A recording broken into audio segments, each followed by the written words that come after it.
In the ancient lands of Anatolia, where rolling hills met sparkling rivers under a wide sky, a man named Nikola rose to fame. He was a governor of the Byzantine Empire, a realm that stretched from the golden city of Constantinople to the rugged frontiers of Asia Minor. The Byzantines were the heirs of old Rome, their banners adorned with the double-headed eagle, their churches glowing with mosaics. But the empire was fading, its borders shrinking under attacks from all sides.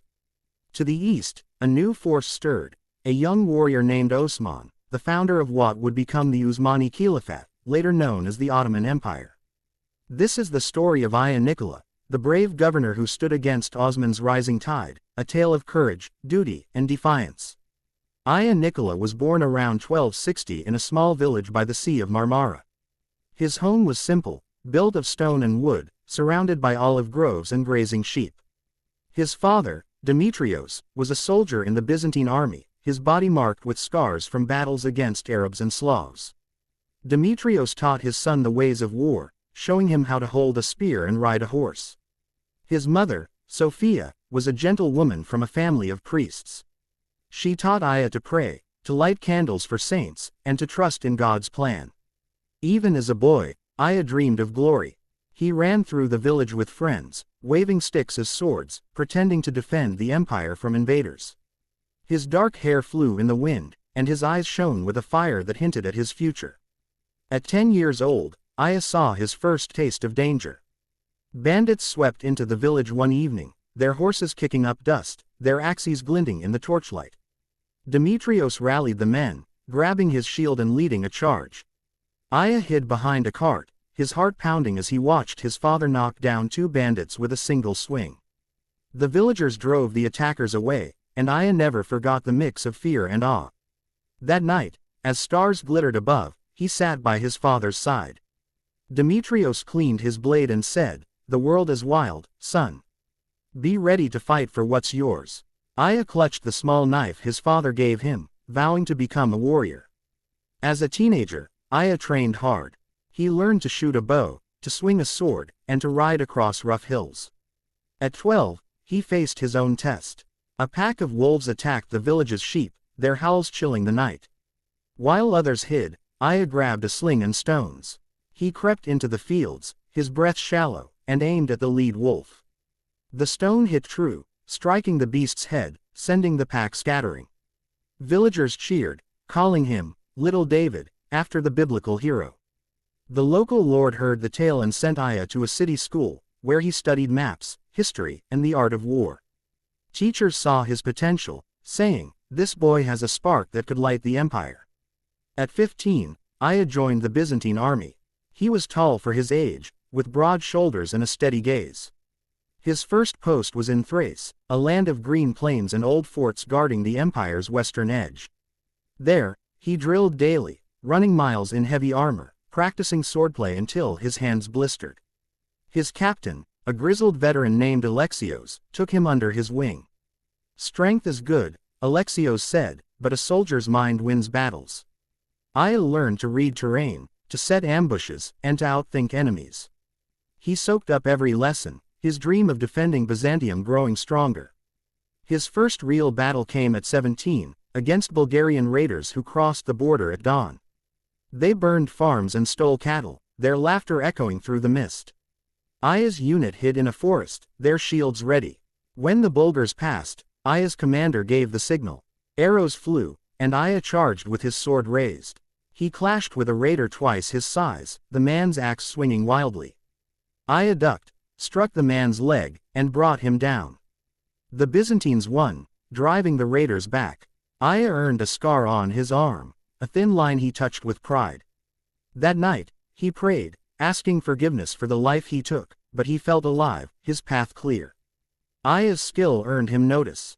By 20, he was a lieutenant, leading small bands of soldiers against bandits and rebels. In one daring raid, he attacked an Arab pirate camp on the coast. Under moonlight, he boarded their ship, his men silent as shadows. He captured the pirate leader, dragging him back to shore as waves crashed. The emperor in Constantinople, Andronikos II, heard of the young hero. Nikola is a true Roman, he declared, sending gold coins as a reward. Aya's name began to spread, whispered in barracks and markets. At 25, Aya met Maria, a merchant's daughter with long brown hair and eyes like the sea. They met at a festival in a coastal town, where music filled the air and lanterns glowed.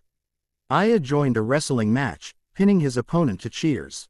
Maria watched from the crowd, smiling. Later, they talked under olive trees, the night warm and soft. "You fight for the empire," she said, "but who fights for you?" Aya grinned. "Will you?" They married in a church, with bells ringing and friends dancing. Soon, they welcomed 2 sons. Constantine, born during a thunderstorm, bold and fierce, and Basil, born on a sunny morning, quiet and thoughtful. The emperor saw Aya's rise and named him governor of Inigal, a fortress in Anatolia. Inigal was a vital outpost, its high walls guarding the roads to Constantinople. If it fell, enemies could march to the capital's gates. Aya arrived with his family, riding through cheering crowds. The fortress stood on a hill, its stone towers watching over valleys of wheat and vineyards. Inside, a small church named Hagia Nikola glowed with candles. The people were Greeks, Armenians, and a few Turks, living together in uneasy peace. Aya swore to protect them all, his heart heavy with duty. As governor, Aya worked tirelessly. He repaired crumbling walls, built new barracks, and stored grain for sieges.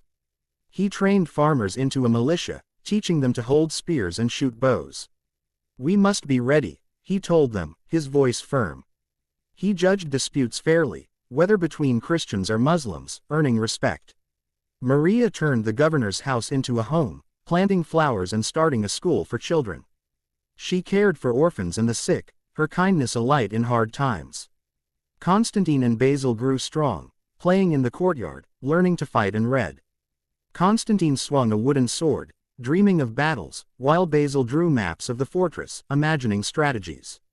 But a shadow loomed. In the hills beyond Inigal, a young Turk named Osman was building his strength. Osman, son of Ertugrul, led the Kai tribe, nomads who rode swift horses and fought with curved swords. Osman was different, clever, bold, and driven by a vision. He dreamed of a great tree, its branches covering the world, a sign of his future empire. His men called him Ghazi, a warrior for faith. He raided Byzantine villages, taking sheep, gold, and land. His fame grew, drawing tribes to his banner. Scouts brought word to Aya. "Osman unites the Turks," they said. "He wants Anatolia for his own." Aya sent spies to Soud, Osman's base. A Greek trader named Petros slipped into the camp, posing as a merchant. He saw Osman praying at dawn, planning with his Alps, and sharing food with the poor. "He's not just a raider," Petros reported. "He wants to build a kingdom that lasts." Aya nodded, his jaw tight. "He's dangerous. We must be smarter." He wrote to the emperor, begging for more soldiers, but Constantinople was stretched thin, fighting wars in Europe against Serbs and Italians. Aya knew he was on his own. The first clash came in 1285, a crisp spring morning. Osman's Alps attacked a village near Inigal, burning barns and stealing cattle. Aya gathered 200 soldiers and rode out, his armor glinting. They hid in a ravine, waiting. When the Turks appeared, laden with loot, Aya signaled the attack. Arrows rained down, horses screamed. Aya charged, his sword flashing.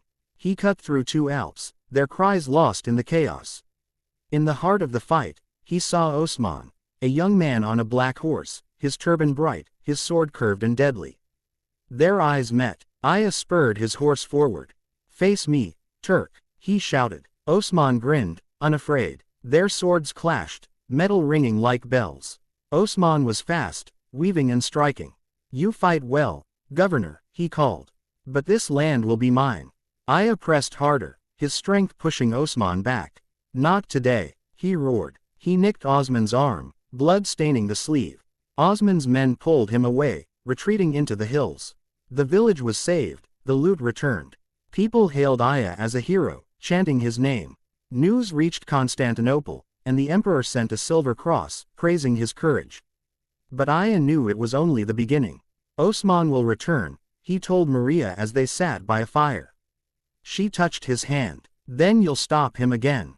Aya trained his men harder, built higher walls, and sent more spies. Petros brought more news. Osman was allying with other tribes, growing stronger. He married a Byzantine woman, Malhan, to win local support, but Aya saw through the ploy. "It's a trick to weaken us," he wrote to the emperor. In 1288, Osman struck again, targeting Caracahesar, a fortress near Inagul. Its governor, a weak man named Georgios, begged for help. Aya rode with 300 men, joining Georgios's 200. Osman's army numbered 800, led by his fearsome ally, Turgut Bey, a giant wielding a double-headed axe. The battle unfolded in a wide valley, dust rising under hoofs. Aya led the left flank, his men in tight formation. Osman charged like a storm, his Alps shouting. Arrows darkened the sky, men fell on both sides. Aya spotted Turgut, his axe swinging like a scythe. "To me," Aya called, riding to meet him. Their weapons clashed, axe against sword. Turgut was strong, his blows shaking Aya's shield. "Yield, Roman," Turgut growled. Aya dodged, striking Turgut's thigh. Blood flowed, but Turgut fought on. Meanwhile, Osman broke through the center, overwhelming Georgios. Caracahesar fell. Aya retreated with half his men, his heart heavy. "We lost a fortress," he told his soldiers, "but we'll fight again." Back in Inagul, Aya rebuilt his forces. He trained his sons, now teenagers, in swordplay and tactics. Constantine was eager, swinging his blade with fire. Basil studied maps, suggesting new defenses. Maria worried, her face pale. "You fight too much," she said. "Think of our boys." Aya kissed her. "I fight for them, for you, for all of us." Osman's power grew. He built mosques, helped the poor, and won more allies. His son Orhan was born, a boy who would one day lead. Aya raided Osman's supply lines, burning wagons and freeing captives. Once, he captured a Turkish chief and sent him back with a message: "Tell Osman to seek peace." Osman replied, "Peace comes when Byzantium kneels." Yet he spoke of Aya with respect, telling Turgut, "That governor is a lion in a crumbling den." In 1291, Osman tried a bold move. A storm swept over Inagul, rain lashing the walls, lightning cracking the sky. His Alps crept forward, ropes in hand, aiming to climb the fortress under cover of darkness. But Aya's scouts had warned him. Bells rang, guards lit torches. "To the walls!" Aya shouted, his cloak soaked. His men poured hot oil, the screams of Turks echoing as they fell. Aya fought on the ramparts, cutting ropes and pushing ladders. Osman stood below, his voice rising. "Climb, Alps, take the prize." Aya leaned over. "This prize stays Byzantine." He threw a spear, grazing Osman's horse. The attack failed, the Turks fleeing into the night. The people of Inagul rejoiced, calling Aya, the unbreakable. Songs spread across Anatolia. Aya Nikola stands tall, guarding the empire's call. The emperor sent a fine horse as a gift, and Aya's fame grew. But he knew Osman would not stop. "He's patient," Aya told his advisors. "He waits like a wolf."